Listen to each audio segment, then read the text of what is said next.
more so because you've addressed a couple of topics that João Martins, our next speaker, really looks for in companies is venture capital firm invest on. So some of the topics you raised, some of the risks, some of the challenges are actually the core, the business, if you want, that you look at, that you look after, that you go for through your venture capitalism journeys. Absolutely, So absolutely. bring it on and... Thank you. Good morning all. Thank you for having me, for inviting me, and having the opportunity to briefly present to you from an investor perspective what is the brave new world of data science, if you like, digital health in a broader sense, applied to healthcare, to medicine, and in different contexts. So briefly about Patena and myself, my name is João. I am partner at Patena. Patena is a venture capital firm with 70 million euros under management. We do investments in IP-based assets, software technology companies, mainly in Portugal, but also across in Europe, in Germany, from Germany to Finland. And I focus particularly on the digital health side of things, where we have a couple of investments, and also on the process of launching a big fund in the digital health space only. Okay? So what I would like to share with you today, let me see if I get this right, is to start with that the context where we all are moving today is that health is an asset that is obviously very valuable, and in the specific context of Portugal, for example, is maybe one of the sectors that has progressed the most. This is not just for Portugal. We see life expectancy and health being something that has progressed a lot, even in the underdeveloped worlds, right? But this is coming at a cost that is simply unaffordable. This is not big news, right? We know by now that the model by which things are being developed and delivered to society is becoming unsustainable. The numbers are something like we spend 10% GDP in Europe with health. In the US, it's 20%. And the bad news is that it keeps increasing and accelerating, and it is unsustainable. So the fact is, and I would like you to really think about this, so reality sometimes comes big time on us, okay? Holland has just passed a law a couple of months ago stating that the system will not reimburse any cancer treatment that costs more than 60,000 euros. Holland, rich country, with a social conscience, 60,000 euros. Okay? And that's it. If you think about the NHS and the way they deal with things in the UK, it is going in that direction. There is a lot of controversy, but the reality is, this is the big context on top of us. Something needs to change, because it cannot be sustained as it is from an economical point of view. So, being asked to talk about data, brief words on this brave new world of connectivity, right? I'm an engineer myself. I worked many years with telecoms, with retail, with digital companies across the board. Many years ago, when we would talk about objects talking to each other, people would laugh and think about, one day it will happen. Well, it is happening. It is a reality, right? Objects are connected in a cheap way, and they keep on being more and more connected, more and more intelligent, talking to each other without us perceiving, right? If you think of companies, if you think of basic things like retail, okay, supply chain, right? When I enter a Zara store, right, the store knows, the store, not the manager, the store knows exactly what is in the store, what has been sold, right? What needs to be replenished across the globe. This means that Inditex has a way of exactly knowing what to produce, if it is selling, if it sells, produce more, if it is not selling, stop it, and without having stocks, okay? And RFID applied. So connectivity is there, but in the context of health and the data it is generating, what does it mean in practical terms? This is a little bit of our investment strategy, where we focus on as investors, talking specifically about Catena. And so we do not care so much, so to speak, about investments that are done in the traditional acute settings that we call hospitals. Okay? That is more the case for medtech investments that are heavy capital investments. You need to think about the next generation MRI, for example, right? We're talking about investments of millions in a very specific context that is very well curated. The big disruption that digital is bringing is outside of these traditional places where the healthcare system is delivering care, right? And outside means in the real world. Outside means when I'm at home, when I am at work, when I am traveling. And you need to think about our wearables, but also small tests that we can do, urine tests, blood tests that we can do at home, that we will be doing at home on a regular basis to feed data to a system that at the end of the day, one way or the other, is a doctor that will be looking at my data on a continuous basis, not just when I go to an appointment, because sometimes it will be too late, right? We are also living longer and longer. And if we're living longer, it's not just about maybe anticipating and being proactive about it, it's managing a condition. So chronic diseases are here to stay. Chronic diseases are, I would say, living longer comes at a price, right? So we have to deal with living with disease. We are going to be different when we are 80 than we were when we were 20. We all know that. But managing that, so we're talking about 6, 7 pathologies like diabetes, COPD, hypertension, cancer. All of us will get it one way or the other someday, right? And this needs to be managed, and this needs to be dealt with by the system. And if it is unaffordable to do it like we do today, then the only way maybe is to pay for results, outcome-based systems. But if I am going to pay for results, which is fair, you have to argue, right? You have to defend. I need to know if the medication, for example, was rightly prescribed, right? If the patient is complying with the treatment, am I taking the medication, yes or no? Right? Or am I lying and hiding, which is something very human, right?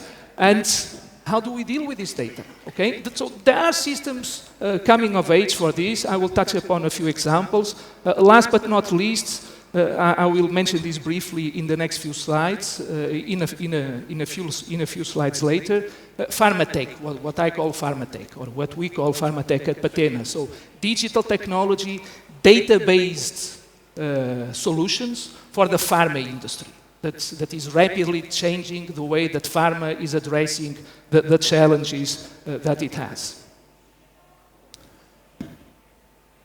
So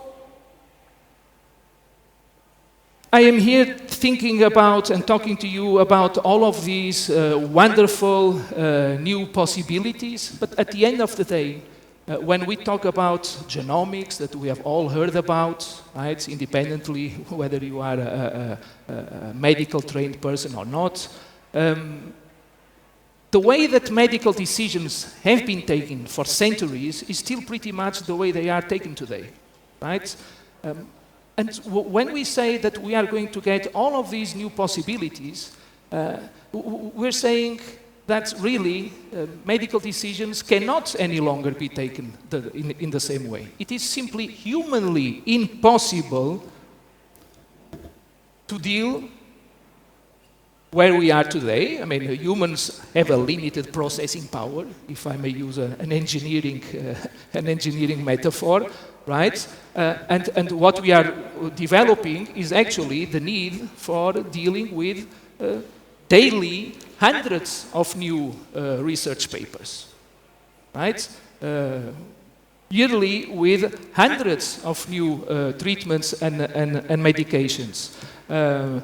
Well-informed patients that have a specific condition that come and see a doctor, sometimes knowing more about their problem than the doctor. If I am a GP, I cannot know everything about cancer in the same way that I know everything about diabetes, that I know everything about proteomics. It's impossible, right?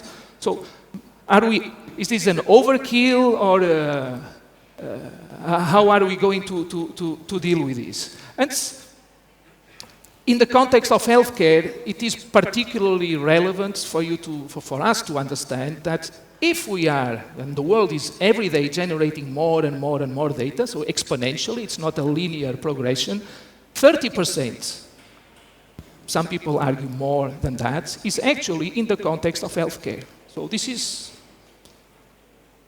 humongous.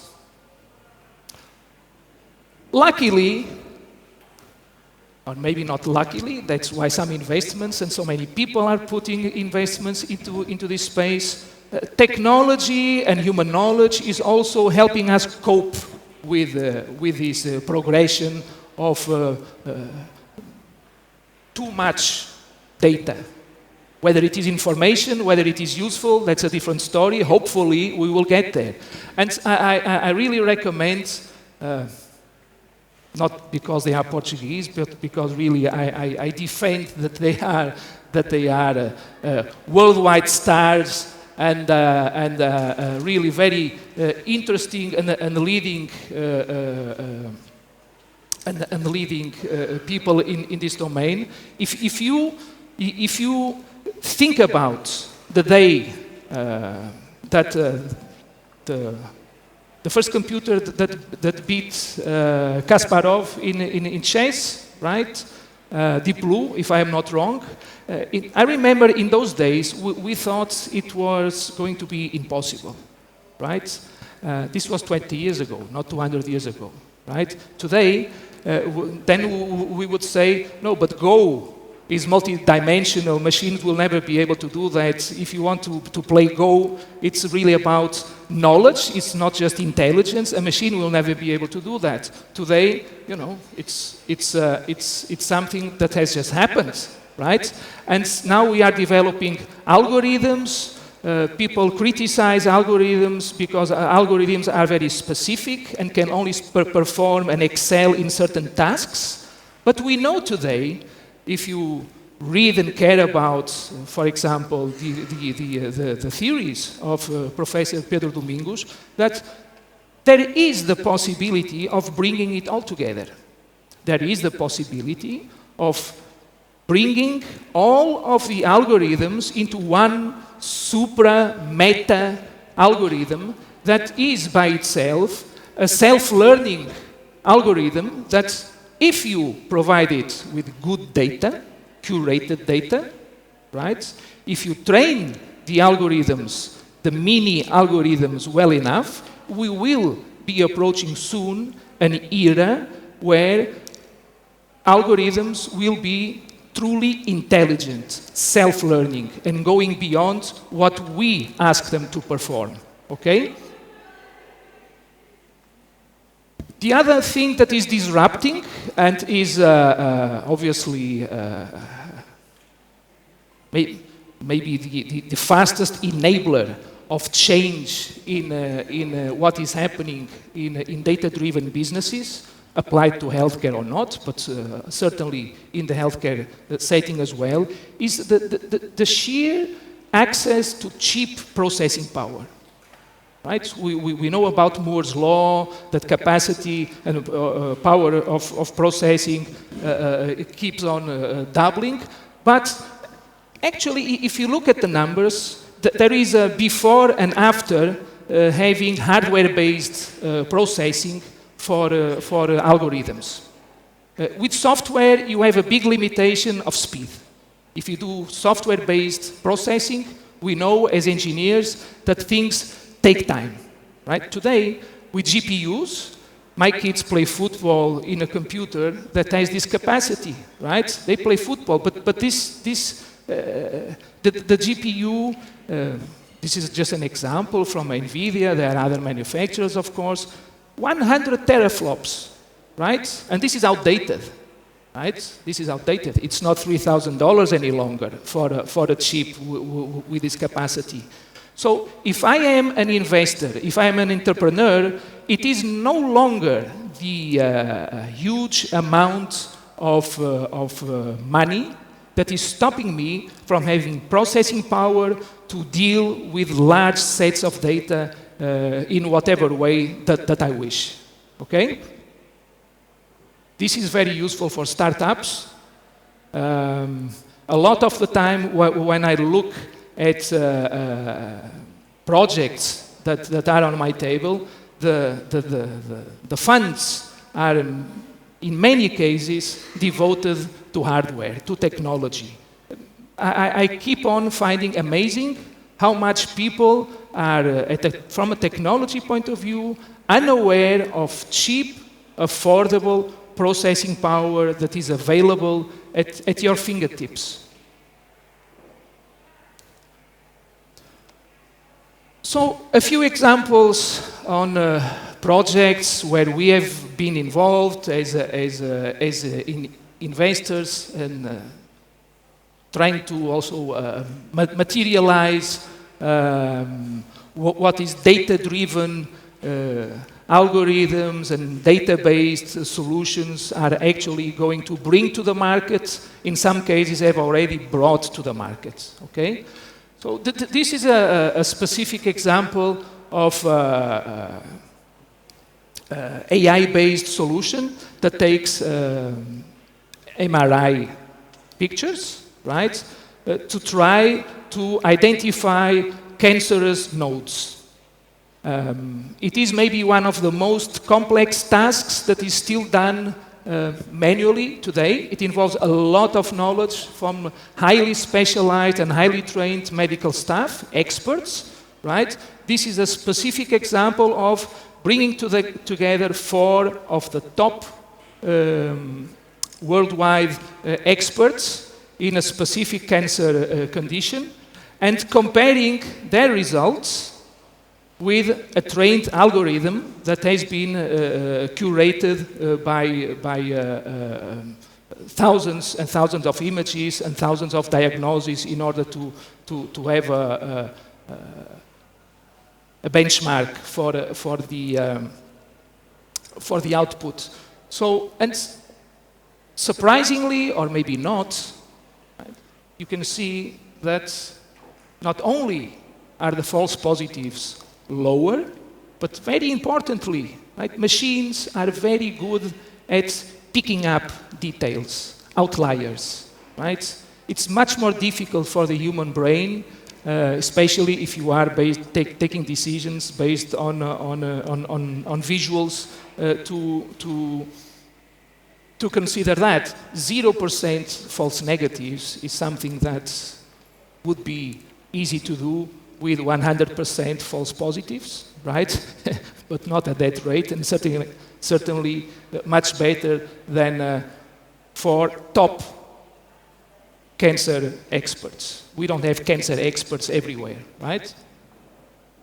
Another example in cardiology,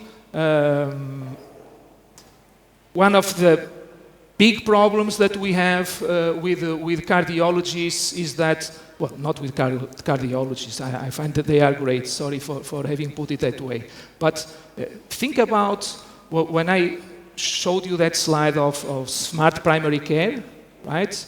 If I want to have the best treatment possible, the best advice possible when I go to a GP, right? He should be an expert in cardiology, which unfortunately he is not because he's a GP, right? He has to know a little bit about everything. So being able to take an MRI And this is called the bullseye. So it's a very specific way of determining if you have a heart condition, if the walls of the heart, namely in the myocardium, are being disrupted or not. It is, again, work that has to be done by one expert, by two experts, in many cases having doubts, having to talk to each other, difficult to have access to such people, and very expensive to do so. And with a trained solution based on algorithms, curated by experts, this can be done in a few minutes and be actually the information sent to your GP when he talks to you, because he already has a basis to talk to you on. I'm running slowly. Pharmatech, I just wanted to say that this is something that has to do with mainly shortening the huge time that it takes to develop a drug, 10 years. $2.6 billion on average to put a drug on the markets. And largely, this is also due to the clinical trials that we need to run, that are very important, right? And rightfully so. But by now, we know we can do in silico trials. Oh, I keep on pushing the wrong button, sorry. In silico trials means virtualizing, having virtual patients, virtually identifying what are the most probable molecules that we can put on a given trial, identifying what the outcomes are going to be, and anticipating and killing a few steps in the clinical trials to make them shorter and to fail fast at the end of the day, right? Not on people, but before we actually get to trying things on humans, right? This can bring down the cost of clinical trials, according, for example, to the CEO of Novartis, by as much as 25%. Okay? And this is happening already. This is an example, very recent, from Novartis. So disclaimer there, that it's a global command center, actually, data-driven, again, right, where they can see all of the 400 to 500 clinical trials that they run on a yearly basis, what is happening, what is failing, where, in which part of the world.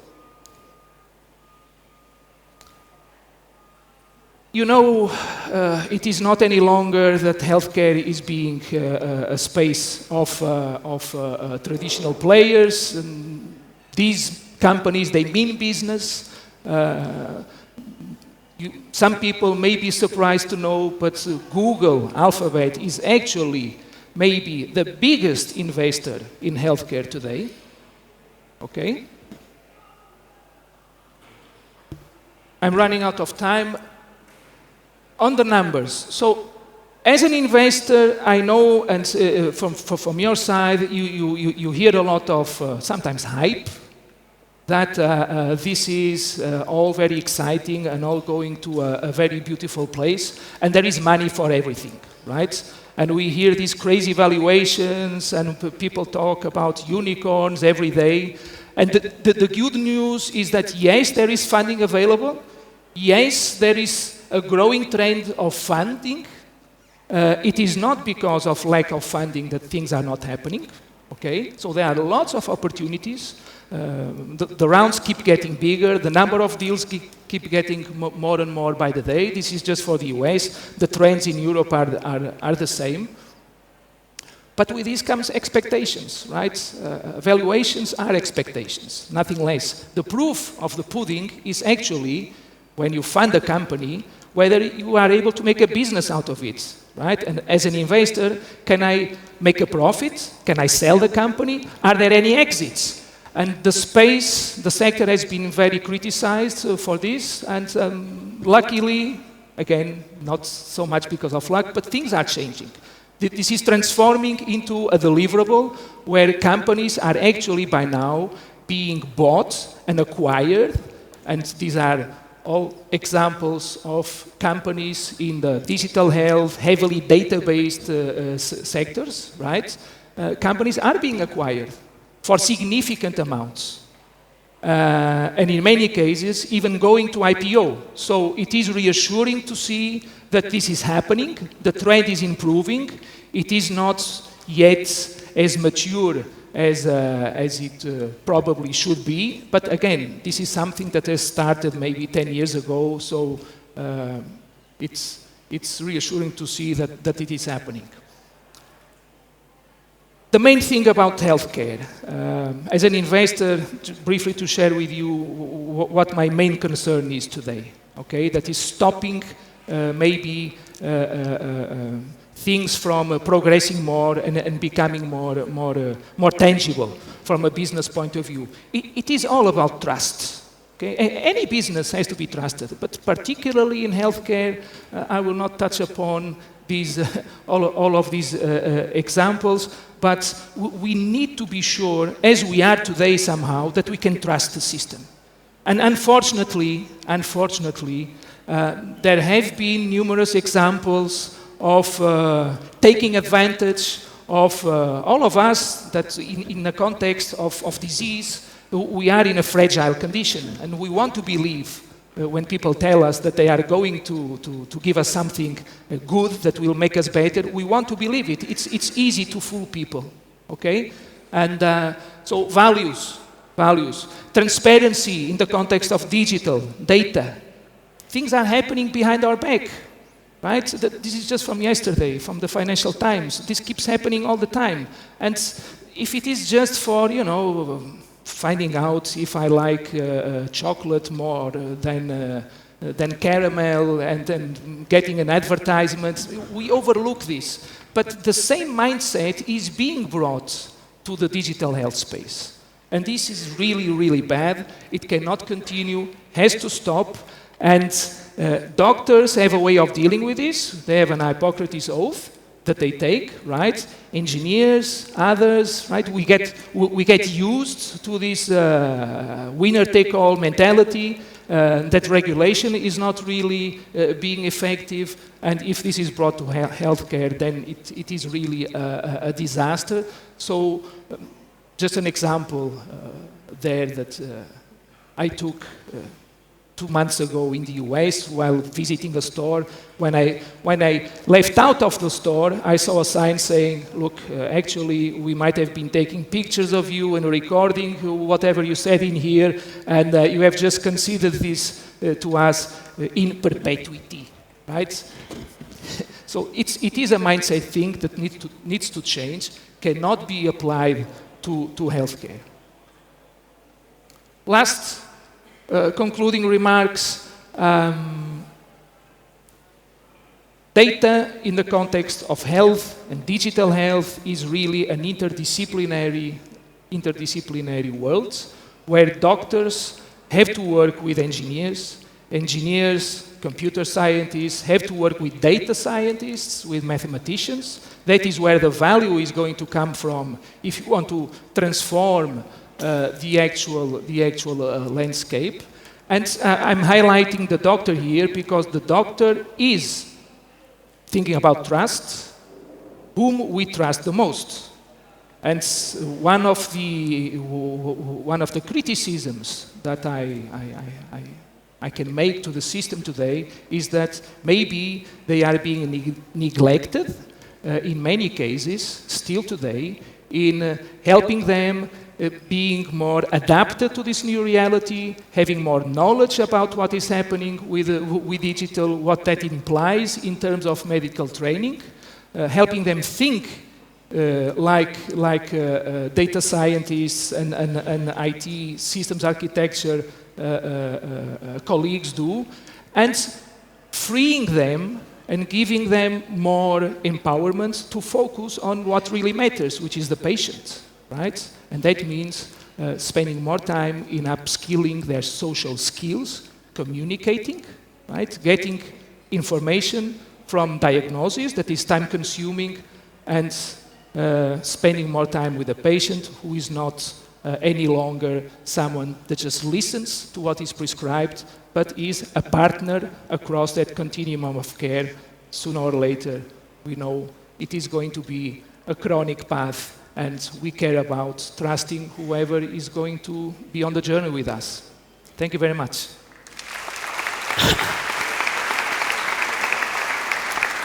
João, well, amazing presentation that really challenges us all. You know, we can identify so many areas for data science to help, so very many challenges ahead, and obviously opportunities for us all. So it was excellent. Thank you very much. The challenges is here. The challenges are there, but so are the opportunities, and so are if I were, 20 years old, right, which I am not any longer, I would definitely devote my life to spending all of my energy Same here. as an engineer or Raise as your a hands, data scientist. I would say most most of us. That really raises an issue that we're going to be talking about later on, which is the absence of skills of qualified people enough to fulfill the needs for such opportunities to be met, to be endorsed, etc. So it's definitely a topic that we're going to go over. Excellent presentation. Thank you very much for being with us. Thank you. See you. Thank you. Okay.